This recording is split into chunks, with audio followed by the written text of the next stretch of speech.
Welcome to episode number 32 of What Happens Next, the podcast designed to help you think about some of the challenges we all face when we're thinking about that third chapter of our lives. Now, I know a lot of my clients and a lot of people who listen to this podcast are business owners. And the challenge that I face when working as a financial planner often is that a lot of people think about their business as part of their retirement plan, as part of their what happens next. And in particular, making sure that you maximize the value of your business to make sure that what happens next is financially going to be in a good place. So you're financially independent and you can live the life you want. That's why I thought it would be really useful and helpful to interview Jeff Gosling. Now, Jeff helps business owners scale businesses, increase value in their business, and ultimately achieve freedom. That means often working fewer hours, but getting the balance right between making sure that they make their businesses work for them so they earn more money. Jeff's built companies for many years, particularly in tech services and business support, but he really focuses on a continuous journey of personal development, learning and improvement. Now, Jeff uses various frameworks and tools, many of which he explains in this interview, such as positive intelligence, action coach and value builder. But he picks the best parts of those models, in his opinion, and personalises them for their clients.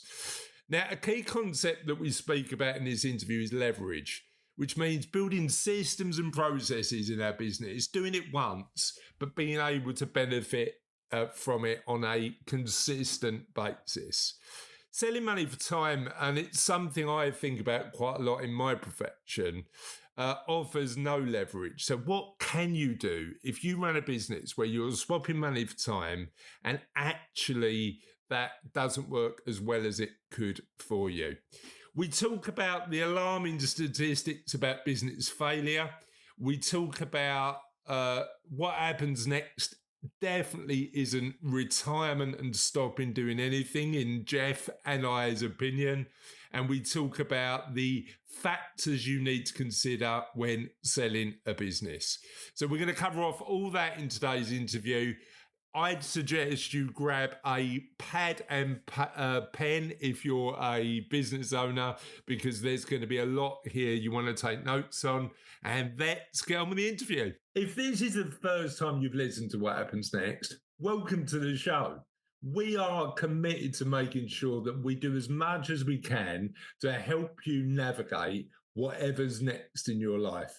And there's a home for What Happens Next, whathappensnext.life.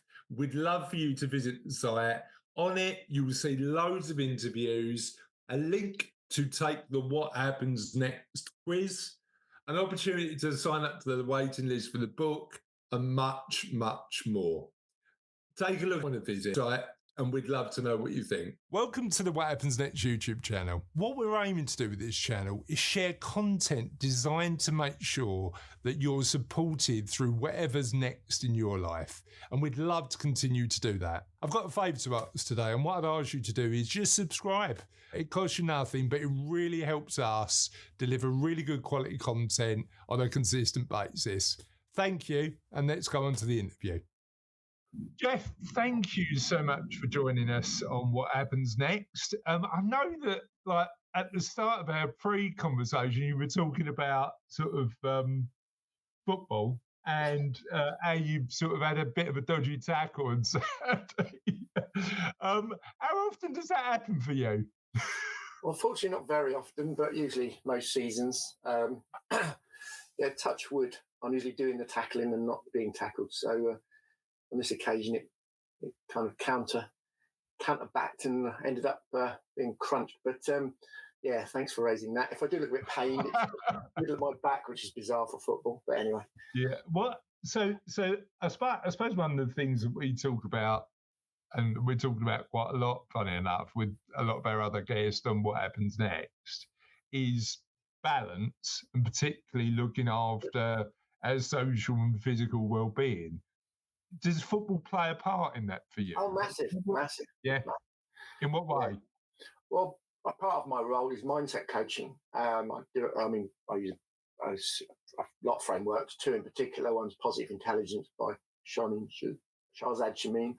But the main one I use for coaching is it's called Mind Flick Spotlight. She's by the Olympics in UK sport and all those sorts of things, about how you react under pressure. And so for me, I absolutely do football for the physical sort of exercise, but I think from a mental perspective, regular exercise is proven. We're not designed to be sitting around. And so 100%, I think it's as important mentally as it is physically. 100%. If you want to change your mindset, move about. It's that simple. Yeah, and that, I mean, for me, certainly movement is fundamental. I always feel better when I sort of get some sort of physicality in my life and just move around, even though it's never pretty, because I do a combat class and it's never actually particularly graceful. I always feel better for it. I don't know about everybody else in the room, but I always feel better. It doesn't really matter. But I do with clients as well. Sometimes I find that their motivations drop, their battery levels, their energy levels, or something like that. And quite often you just start to dig into their morning routines or what they've been doing or how they've been doing it differently. And the same thing comes up time and time again. When they're consistent on those little atomic habits around, I've done my bit of mindset work, or I've done my bit of yoga, or I've done my trip to the gym, whatever their flavour of preference is, I don't mind. It's not for me to choose. But when there's something in there, it definitely enhances performance, definitely. Yeah, get the day right? Get the morning right and start off well. Holidays are another one. Everyone goes on holiday to relax and they come back out of routine, and sometimes, you've got to it's hard. Yeah, I mean, the holidays are an interesting one. I'm just back from a sort of short trip to Romania, and I like the break, but I'm also ready to come back when I'm ready to come back, and it's getting that balance right between actually switching off and sort of making sure that I'm not spending too much time resting, because I don't think I'm at my best when I'm resting entirely, to be perfectly frank. So I want to talk about supporting the people who are going to be watching this with what happens next in their lives. A lot of the people who are thinking about what happens next, like you and I, run businesses, and they're thinking about what might be next for them personally, but also how it relates to their business. And I know that you've got loads of insight to bring in this particular area. So before we start, and I know all about you, but tell our viewers a little bit about you and why you can bring so much insight. Okay, well, I'm Jeff Gosling. I'm the founder of a company called Procession Effect Limited, and we help ambitious entrepreneurs scale more valuable businesses faster, achieve freedom faster. And ideally and typically that involves working fewer hours and earning more money along the way as well. So, so that's what I do now. My background, interestingly, is I worked in many companies, and I was a bit of a builder. I treated every kind of job, even in my 20s onwards, as a bit of a project, a kind of self-development project. I'd like to do that, and two parts of a business. And I don't know why. That's just when it got interesting and easy, and I kind of left and did something else. So I was very much a builder type character. That's my flow. I love building things. I love helping other people build things, including the entrepreneurs I worked for previously. And that involved primarily building companies in the tech/services business, support services a lot. One was on online due diligence, M&A deals, and one was litigation support using artificial intelligence to find evidence and things. So very much sort of tech and services wrapped together. That type of industry, building companies in that world. Got to a certain age. My next project was sort of, well, why don't I just want to do something on my own that I can do forever? That's great. And I've been gifted in all these roles, and maybe looked for. I'd implemented traction, and I'd been to Aileron Centre in the States, and I'd done Sherlaw's coaching. I'd done all this stuff.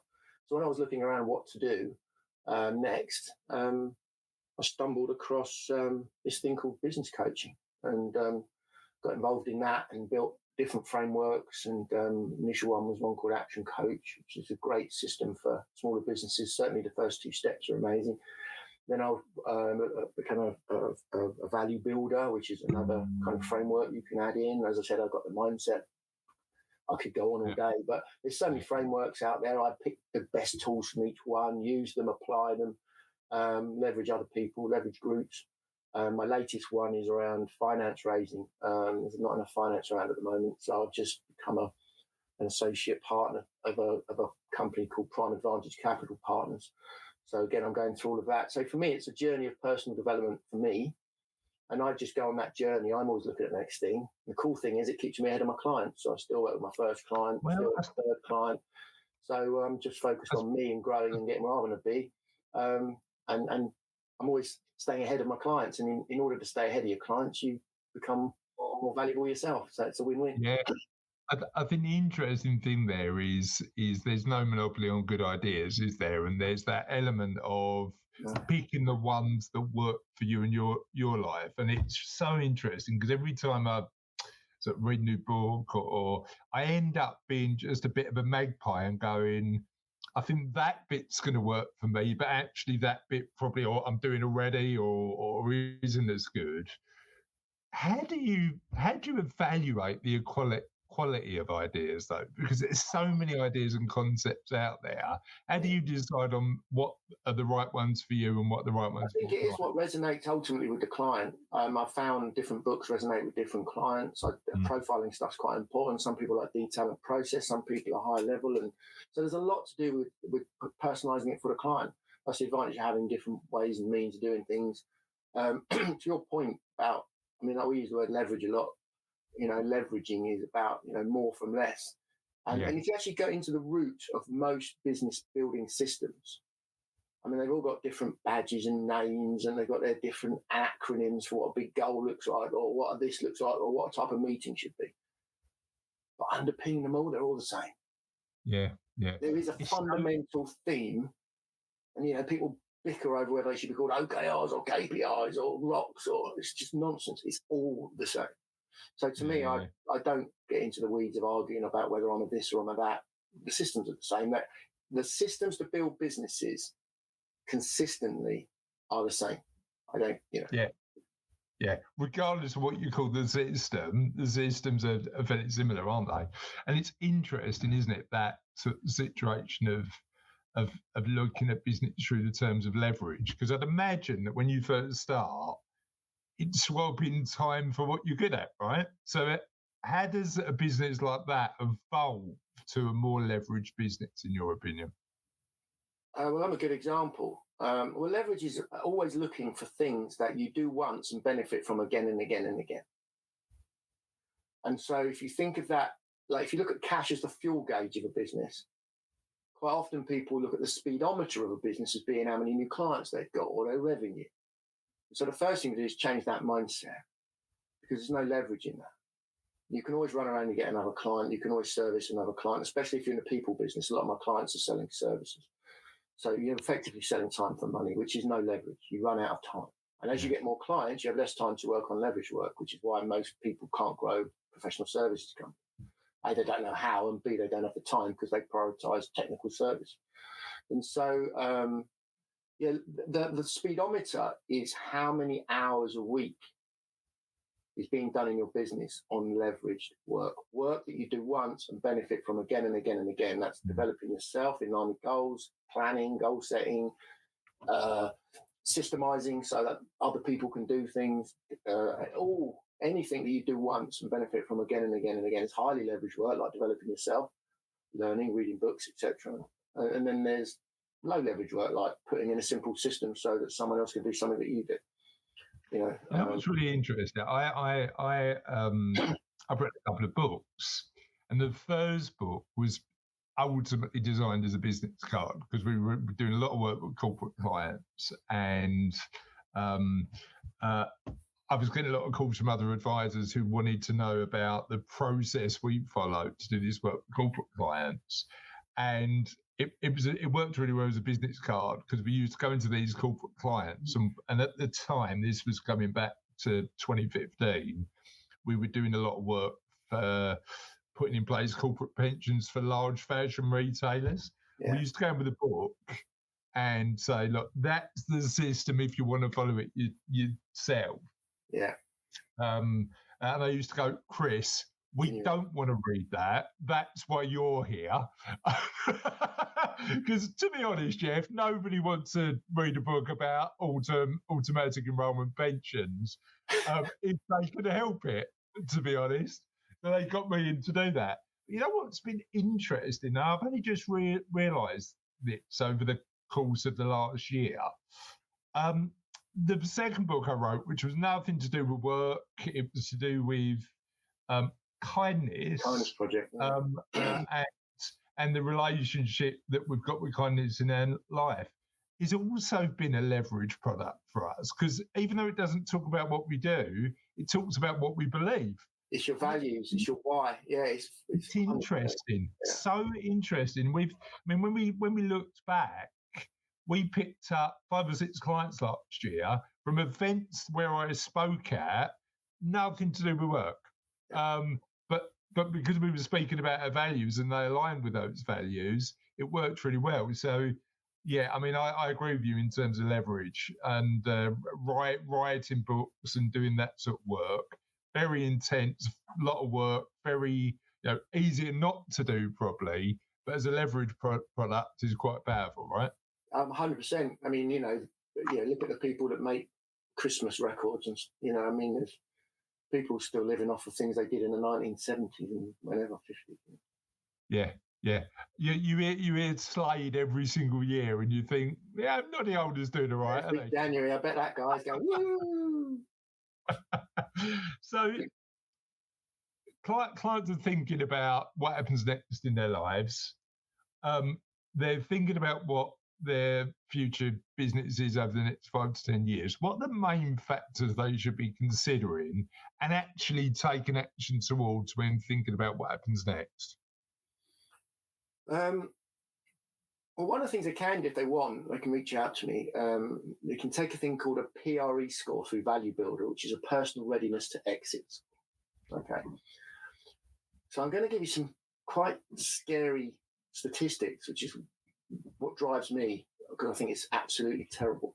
I'm sure you've got the same ones in your industry. How many people don't have pensions and don't do this and don't do that.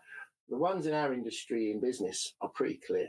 80% of businesses fail in 5 years, about 90% fail in 10 years. So there's only a small percentage of businesses that actually make it. There's only about 5% of businesses that get over £1 million of revenue and become what we call proper business, teams and everything else.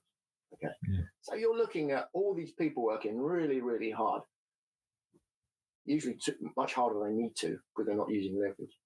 And the net result, you think, is, but some of them sell, and look at these people that have sold businesses. They've been successful. And here's the really frightening thing. 3/4 of people who sell regret it a year later. Yeah, it's interesting, isn't it? All that, the small percentage that actually do it, regret it a year later. So if you know those statistics, the question is, what the hell are we doing? Why are we even bothering? Right? But yet we all do. So, so based on that, people aren't doing a good enough job. When you're the sort of person who gets out of bed every morning and builds a business, and you said it with your little trip to Romania, and I'm the same, it's very rare those people, when they're all busy in their business, 3 months on the beach sounds lovely. A bit more golf sounds lovely. But fulfillment does not come. 100%. It comes from setting and achieving goals in line with your core values. And what people aren't doing is setting the next goal, considering the identity shift of not being in charge anymore, considering, there might be an earn-outs with people that don't want to work for, they end up with a job. The list is endless of people most people who fail to succeed in the next bit. So, this isn't about being a mountaineer and always the next mountain. It's about being a surfer, going, well, where am I? What am I doing? But what's the direction of travel? It doesn't end when you sell a company. And so that preparation around how involved you are, your social life might revolve around the people you work with. What do you want to do with your employees? do you want to watch your business dissipate after all those years because the people who have bought it aren't very good? You know, I mean, there's so many things that upset people when they're sold companies. And that's why we're investing so much time, effort, and energy into what happens next. Because I've seen it time and time again.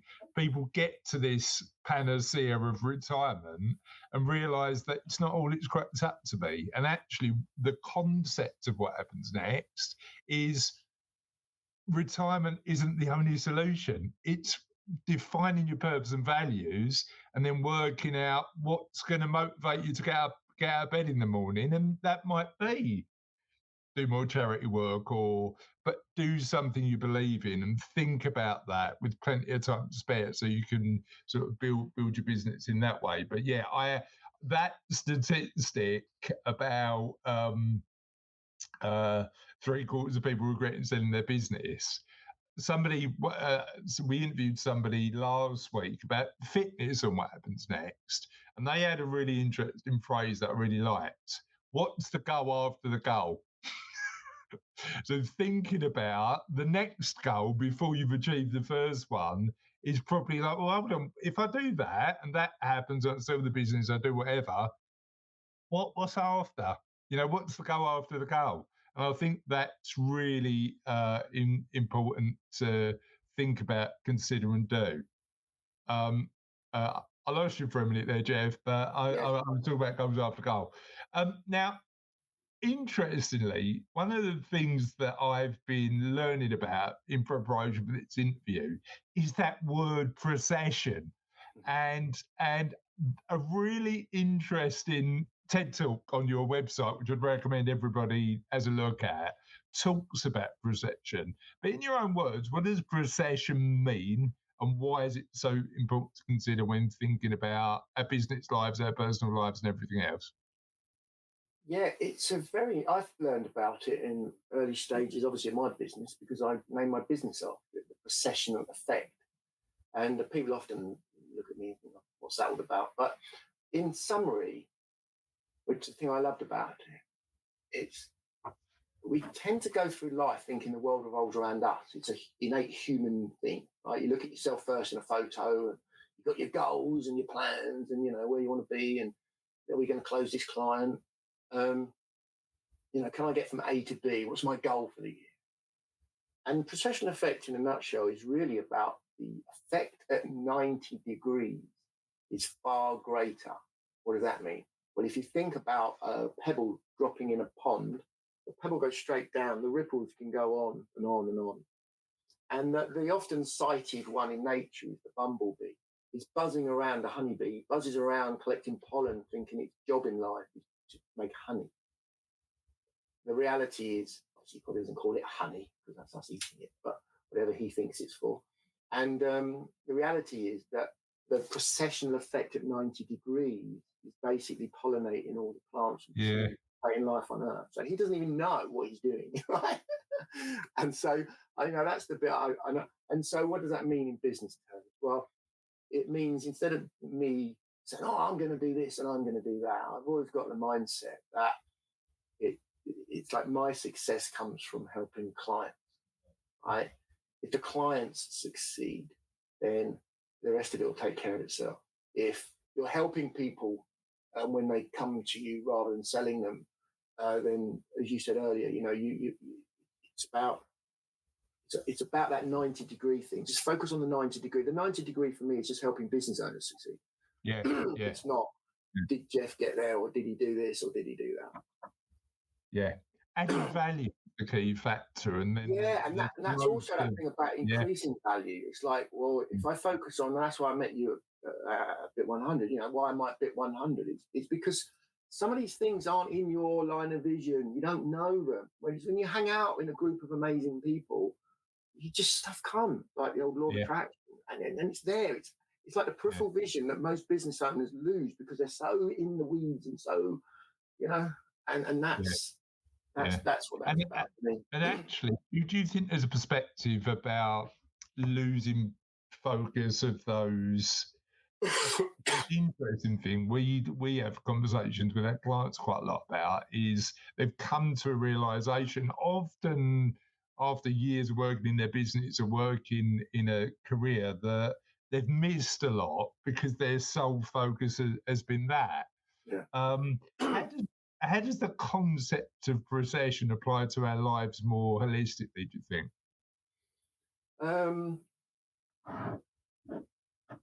Well, for me, it really is about, focusing on bigger things. I mean, it's a really good book. 10x is easier than 2x, by Dan Sullivan and one of his disciples, Dr. somebody. And there's loads of stuff around the Pareto principle. You've heard me talk about the Pareto principle, leverage, what's the most important stuff.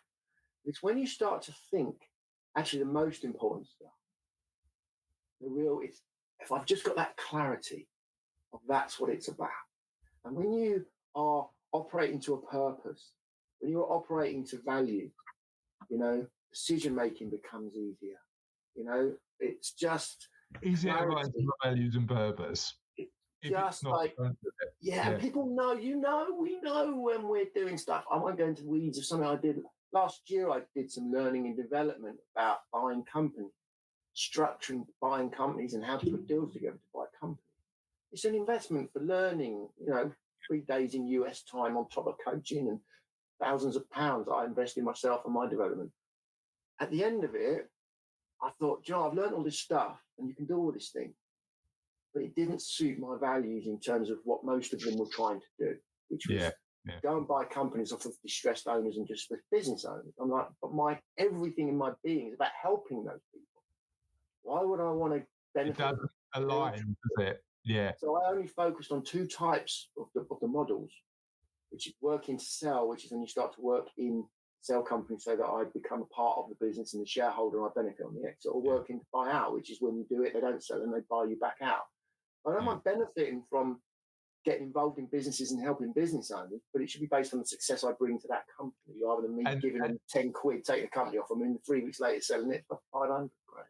But and as you say, that alignment of values, if it's not there, and values is a deeply personal thing for all of us, isn't it? But if it's not there, it's one of those things where, are you going to look back and go, I'm really glad I did that? The answer is probably not. And that's where procession effect comes in. You're not just, I want to get to here financially and I want to do that and I could do this. It's just broader than that. It's like, well, I'm sure if I help these people and I do this well and the ripples spread, you'll get, even statistically, you get more, Buckminster Fuller's proof, you get more back in the end anyway. There's no downside. Now, you've mentioned about the work you do in business acquisition and helping sort of business owners sort of buy and sell, potentially buy and sell businesses and think about acquisition as part of their plan. From somebody who understands that world quite well, and we've talked about the statistics on the amount of businesses that actually never sell, it's the lion's share, isn't it? Yeah. What should business owners be thinking about if part of their plan is, well, actually, I think I might want to sell, to make that business a saleable asset for them? Yeah, well, number one, part of the issue we've got when we're thinking about what happens next in our lives is having the self-awareness, having the introspection to be able to think about what the gaps in our well-being are. And we're doing loads of work at the minute with what happens next to build solutions that are going to help you think about well-being in a nuanced way when you're thinking about how it applies to your life.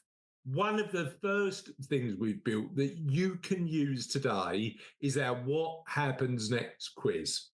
It's free to do, takes about 5 minutes, but what it will do is give you an insight into the areas of strengths when it comes to your well-being and the areas you might want to improve. You can take the What Happens Next quiz at whathappensnext.life/quiz, and I hope it helps you in your journey to work out what happens next for you. Even if you've got loads of business experience and you've been doing it for decades, most business owners haven't bought and sold companies. Okay. So just accept, like I have with finance raising, that it's different. So I've got into bed, metaphorically speaking, with people who share my values. And initially it was looking at partnership, and then they said, come join. It's just those connections. So number one on the list, most buyers are far more sophisticated than sellers. And it is a negotiation and a competition. So you should make most of your money from your business at the end. You're too focused on the here and now. And too many people aren't making most of the money at the end. That's because they might be all right running their business, but they don't know how to sell one. Okay, number one. And the buyers are far more sophisticated. So you're already at a disadvantage. So address that knowledge gap, surround yourself with experts, get help. Right, number one. Number two, just to add to the mix and the risk, the business broking industry is fundamentally not acting in the best interests of most businesses. Sorry, I know some really good, nice ones if you want to know good brokers, but they are the vast minority. So when you get all these phone calls from saying people, oh, hello, I'm interested in buying your business, or I've got the business could be bought, and I won't name companies, I'm not here to dismiss it, but be wary. A lot of these people are making their money from marketing companies, not actually selling. They also value it based on whatever they need to tell the owner to get it on the list, which completely inflates what you think your business is worth, and then it all ends in discipline. Yeah. So just give yourself a chance. The world of selling businesses is not geared up naturally. It exploits the fact that most business owners don't know how to sell companies. Yeah. So for goodness sake, don't do all that building businesses. I mean, I've seen situations where, brokers are getting like higher percentages and senior managers and directors in companies who've spent 20 years building a company, and all they're doing is punting it around. So, give yourself a chance would be my first piece of guidance on looking at selling a business. And then you get into the world of, well, how do you prepare a business for sale? How do you look good? And what's the way, what sort of things impact that? That business broking world is always really interesting, isn't it? Because it's, and we get 5 emails a week that we typically ignore about would we like to sell, and our journey at Savello is we're going to be around for a long time, and just still have got sort of massive plans to continue to add value, not potentially scale in terms of staff, but add a lot more value, which is why we're sort of working on the What Happens Next project. But a friend of mine who's a slightly bit older than me, Brian, sold his business 4 years ago now, and his experience of that space in the financial planning world encouraged him to actually look at that and go, how do business brokers actually earn their money, and is there value in having a service where the selling business pays for a service that's a bit more impartial and a bit more independent? And they're doing really good work in that space. Whereas a lot of the market is big acquirer comes in, makes you an offer, does loads of due diligence, brings the price down, and suddenly your expectation of what you're going to get for the business is significantly less because it's been based on that original offer, not the bit after the due diligence.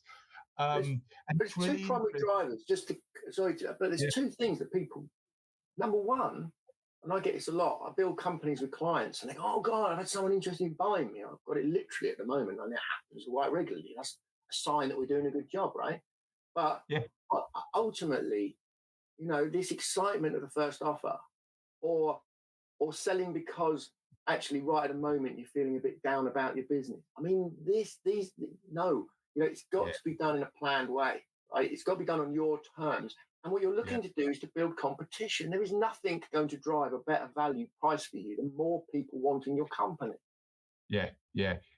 Competition is talking about leverage. It gives you leverage, doesn't it? And that's an important factor. But you can build a business and you can build relationships with people that might want to buy your business, including your employees. right? So, Yeah. I mean, it's like if you're selling your services, you go around, build relationships, find your clients, find the right avatar, and you go sell your business. The same applies to your business. You know, you don't just take the first customer that pops up.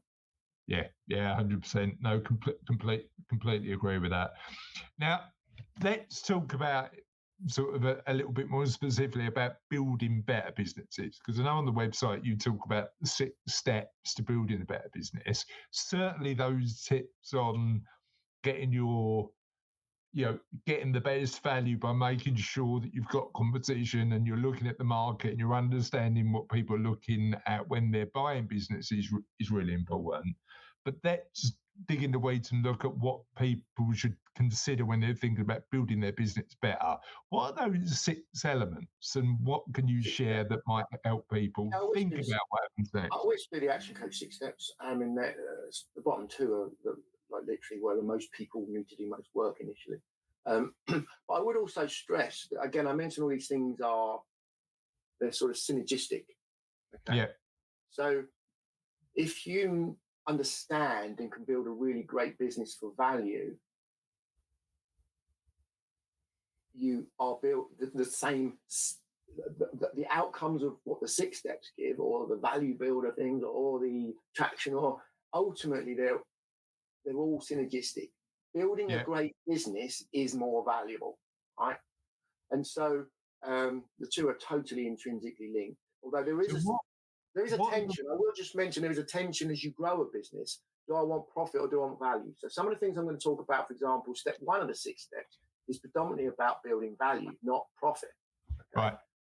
That's around 4 steps of mastery, the foundations of a business, such that it's ready to scale safely and without killing the owner, right? And so that's about removing the chaos of a business and creating a control. The 4 elements of mastery are the destination mastery, the vision of the business, the purpose of the business, its values, what it's about, its plans, okay, the direction of travel, the bus you want all these employees and customers to get on with you. The second one is, I mentioned earlier, is around the leverage of time, which is the mastery of focus and time. Okay, where is all the time and the focus going, and the systems that you put those in. Okay, which I did a whole webinar on last week. Actually, it's a big topic that usually starts with. Third one is the base level of delivery mastery. Okay, are we keeping our clients happy and delivering a good product that everybody likes? No point scaling a business that can't deliver. Number 1. Number 2. Is it scalable? Have we got the systems in place, recruitment and etc., such that if you were to double or treble your business, it can stay. It's not just going to fall over because you don't have enough people or enough systems. Okay. The base level. Remember, this is just foundations. There don't need to be perfect systems. It's just got to be consistent. We can do this stuff. We can scale. And the final part of mastery is financial mastery. The language of business is numbers, and people don't have them, so don't scale without them. And so that's looking at the numbers that you need in your business, both forwards, the usual accountancy backwards ones, but also the forward-looking ones, the indicators of what might be happening in a few months' time or next year. And so getting all that in place. They're the foundations of a business that we're often missing. So that's step 1, mastery. When you put all that stuff in place, you will make more profit because you're doing some good stuff, right? But it's not primarily driven for profit. That's primarily building the foundations of a business that becomes more valuable, okay? The next step is marketing, okay, and sales. That's where you start to drive profit because you're now in a position where you can scale without letting clients down. You can hire people. You've got the numbers. You can see which clients are more profitable. You've got a direction of travel. You know the right types of clients. So that's about differentiating yourself and your messaging and your guarantees and productizing your services, your marketing strategy, okay? But then behind that, there's 5 levers, the 5 ways. And that's looking again at your profit. Don't sell unprofitable products. Number 1, and pricing, which is obviously linked to that. And then you look at 2 levers for repeat business, which is how often do people buy and how much do they spend. And then you look at 2 levers for new business, which is where all my leads coming from on my marketing and how good am I at converting in my sales process. Okay. So that's the second step. And then I won't go into the weeds, we haven't got all day, but effectively then when you start to got a business that's got the foundations in place, it can scale, it's got tested marketing, then you start to get into the world of systemization. How can we do it faster, quicker, cheaper, faster, quicker, cheaper? How can we improve our performance and be more leveraged? So the third step is all about building leverage into your business. okay, systems. And then the fourth step is about building out leadership teams. And then the fifth step is about synergistically growing that, whether you want different offices and plant, and creating results, and really scaling it. And then the last step is around freedom and what you do with your time and your money. Yeah, love that. Absolutely love that. And you mentioned about the systems all having similar concepts and you using similar sort of techniques. But I know one of the things that you talk about quite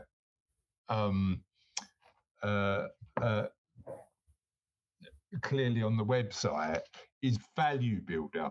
And I'd imagine that a lot of our clients are looking at their businesses and going, if I've got 10 years to go, how do I make sure that I build value? What is value in a business to you? How do you define that when you're sitting with a business owner? And how does a business owner start, number one, identifying the value of their business, but also building value? Yeah. So as per main value builders, one of the badges I've been trained by Brad Sugars, who invented action coding and Brad, trained by John Morello, who invented value builder. So I get to hang out with some amazing people. So thank you to all of them, right? As leverage, right? So yeah, they did a load of work around the statistical reasons and the impacts of different things on the value of a business. Okay. So the value of a business is what somebody wishes to pay. Okay. And there's ways and means of selling that well and preparing to sell and all the stuff that people do. But if you think about it more inherently around the value of a business, it may not tell you the exact number. It might say it's $1 million, right? It doesn't really matter what the number is. That's what someone wants to pay. What this does is enables you to do a questionnaire, which then gives you guidance. I can take people through that, of the 8 main drivers statistically that if you work on them, will statistically significantly improve the likelihood of a high multiple of profit when you sell. So, i.e., your value of business will be more valuable, but also significantly increase the probability of offers, which is where you get competitive. Okay. So if you work on these 8 factors, these 8 drivers, it drives up statistically those 2 factors. Ultimately, knowing that what someone wants to pay is what, but you can't work on the basis of, it might be worth this, it might be worth that. You want to work on the basis of what 8 things can I work on, because they're tangible. What can I work on? And so it's those 8 drivers. It's one of those. It's one of those. The Switzerland principle. It is, isn't it? Yeah. So they primarily focus around. There's obviously financial performance. Everyone talks about, are you doing well financially? So if you go back to what we've just been talking about, you've got good audited accounts of, good growth, good track record, all etc. Okay. How profitable are you? All the stuff we've talked about in building a good business is driven around a nice, repeatable, profitable business. Okay. Yeah. And also what the potential is to grow, which again could be for them how they plug you into their business or whatever else. Okay. So growth potential, financial potential. We mentioned about cash is king. Well, we didn't mention cash king, but we mentioned about financial mastery, which is where cash is king comes in. If a business is sucking cash instead of churning cash, then obviously that's one of the drivers. So you work. I do a thing called Cash Flow Story, which is all about helping people. Where that's moving towards. Yeah, there are 3 levers. I've spoken about 5 levers in marketing. There are 3 levers in working capital. So, you work on those and you develop that. So basically, you pull levers in your business and you make sure that your finances, your cash and all that are good. So there's a few of them. The one you mentioned is a Switzerland structure, and there's another one called Hub and Spoke. What they're about is effectively the risk, the independence of the business. Are you too reliant on any one employee, any one client, any one supplier? And the Hub and Spoke is the most common one I start with.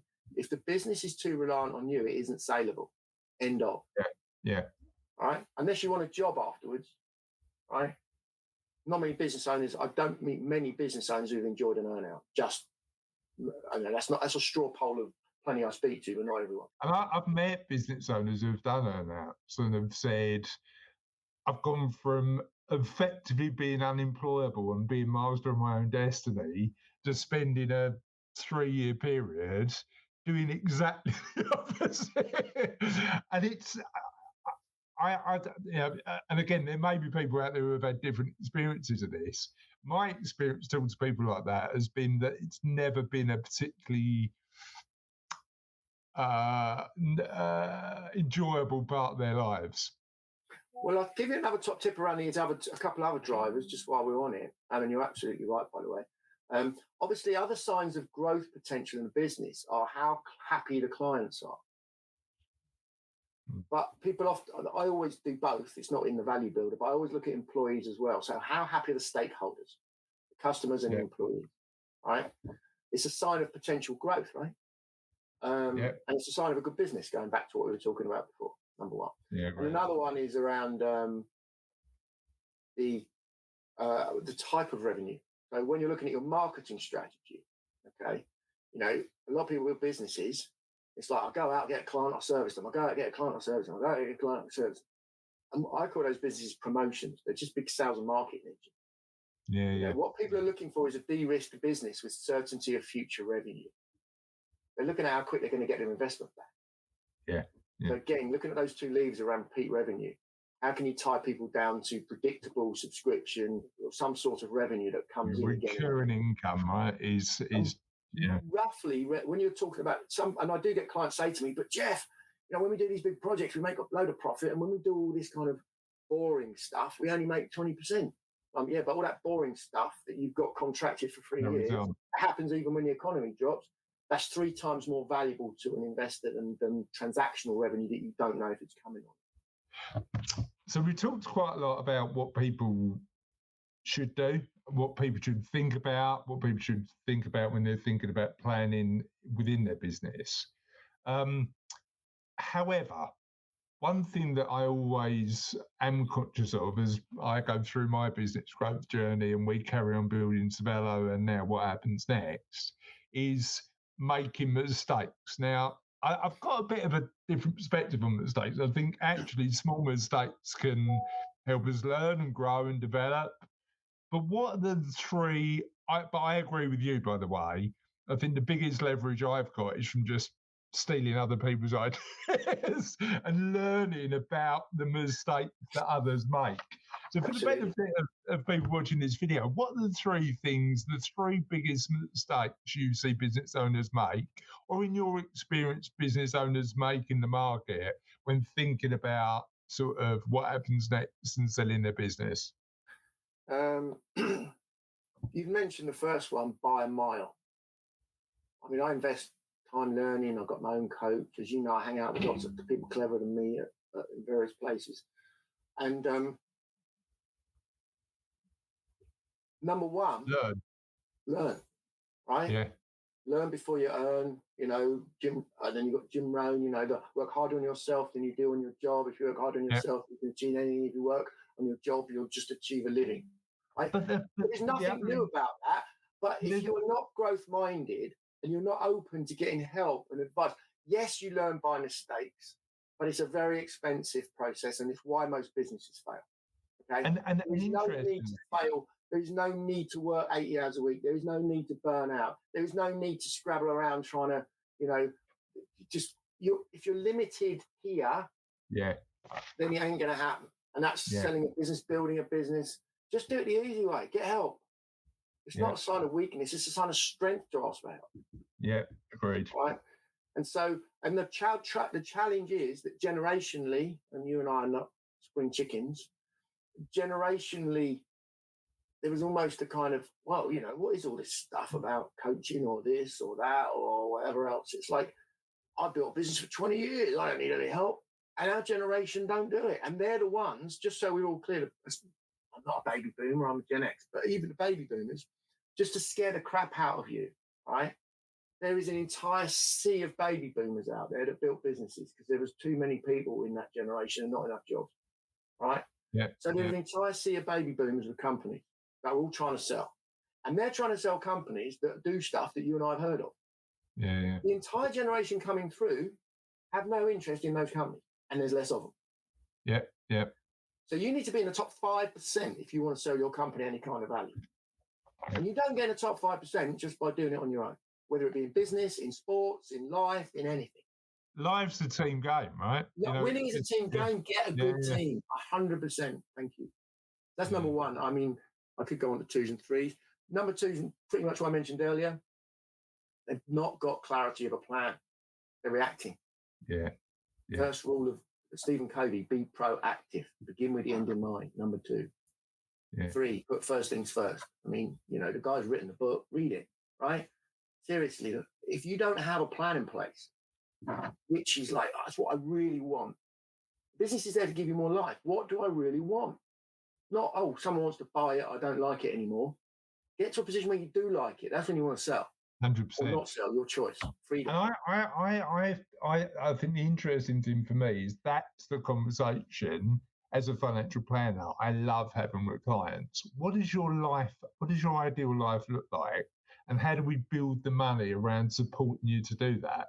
Because actually, all money is a tool that allows you to live the life you want. And what we want to do is understand the component parts to that, so we can help you do that. And actually, I agree with you. I think for a lot of our clients, certainly for me and possibly for you, what happens next isn't retirement, but having the money and having a clear plan to get there allows you freedom of choice, and that's where the important factor is. I think the third one, just you asked for 3, I think, is undercapitalization and bootstrapping.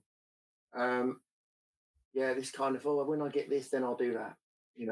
Don't borrow money for bad reasons. If you've got problems with working capital, reach out and we'll sort them out, right? But if you're looking to scale and exit a business and you want to make millions of pounds, like most things in life, you probably have to get some money into it. Yeah. And a lot of people try and do it undercapitalized, taking too much money out or not going and getting finance or whatever.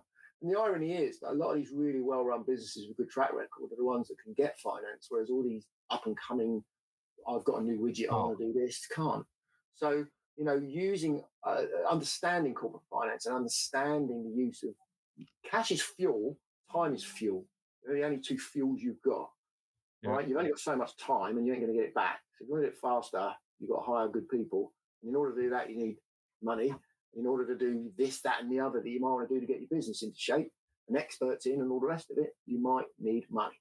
So don't undercapitalize, don't bootstrap at the end of your winning business. Yeah, and that paradox is always there, isn't it? The paradox is that time is the finite resource, right? Time's the bit that's going to run out for all of us.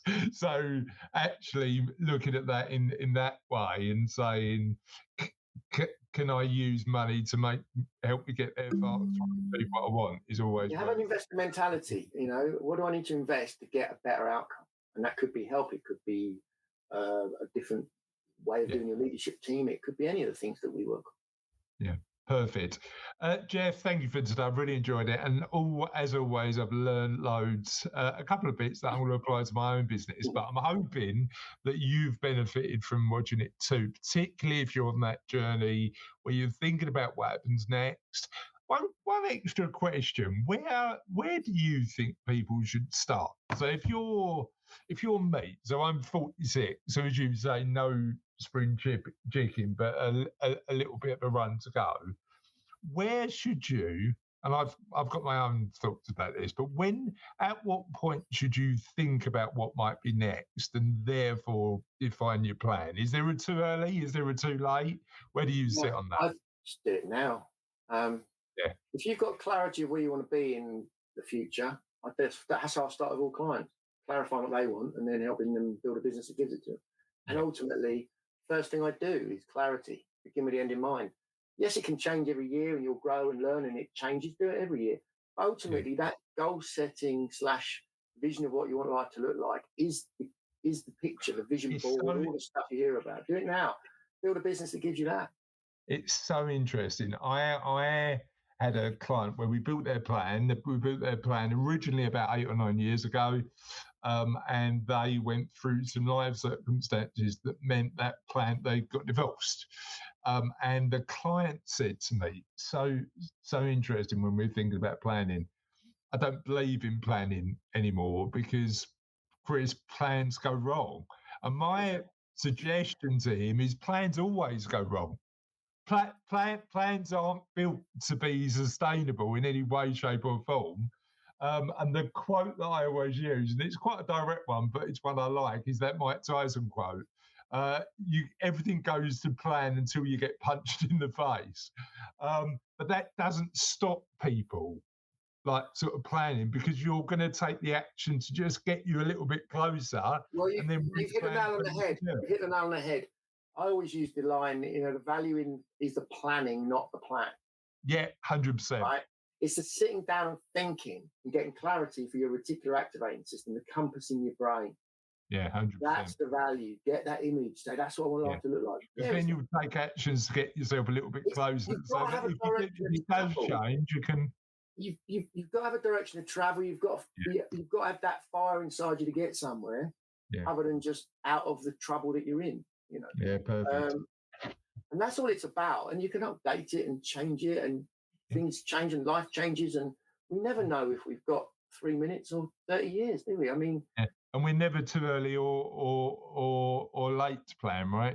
Just as you say, do it. It's we call it a planning ladder. We do the bigger picture stuff. Where do you want to be? Then a 5-year, more succinct outcomes. Then 1 year, 12 months, just a few of them. Then quarterly, and then weekly down to daily. That's the quarterly's the bridge between the future and the today. And all the business systems talk about quarterly planning, and nobody, well, my clients do, but virtually nobody, unless they're on some kind of a program, does it properly. Well, we've got our team meeting on Friday where we're doing our quarterly planning, so I'll let you know how that goes. Jeff, thank you so much for joining us today. As always, I've really enjoyed it. Where can people find out a bit more about you? I'm generally around on LinkedIn, and or I'm Jeff R. Gosling, so JEFFR Gosling. What's the R stand for? Roy, my dad's name. So Jeff R. Gosling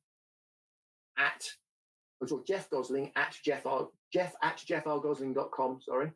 Or if you're on LinkedIn, it's Jeff R. Gosling. Perfect. All right. And we'll share links when we share all the interviews and go from there. Have a lovely day. Hopefully you found that useful. And we'll speak to you on what happens next soon. Lovely. My pleasure. Thanks for asking me on. I really hope you enjoyed that interview. And I know that podcasts are brilliant because when you're on the go, you can listen wherever you want. However, if you've got a few minutes, and like me, you're a bit more of a visual learner, you might want to visit our YouTube channel at What Happens Next Live. There'll be a link in the comments as well so that you can find us. And what I really appreciate you doing, we've got all the interviews on there, all the interviews you're listening to right there on there. But what we've also done is recorded exclusive content specifically for the YouTube channel that you can watch and get more insights into the next stage of your life and navigating it successfully. I'd ask while you're there, if you can, like the videos you like and subscribe to the channel. It helps us help more people. Thank you. So that was episode 32. Hopefully you enjoyed that. I'd love to hear from you about the element that you benefited from the most. So feel free to get in touch with us. All our contact details are on www.whathappens.life. Let us know what you're enjoying about the podcast, and we'll speak soon.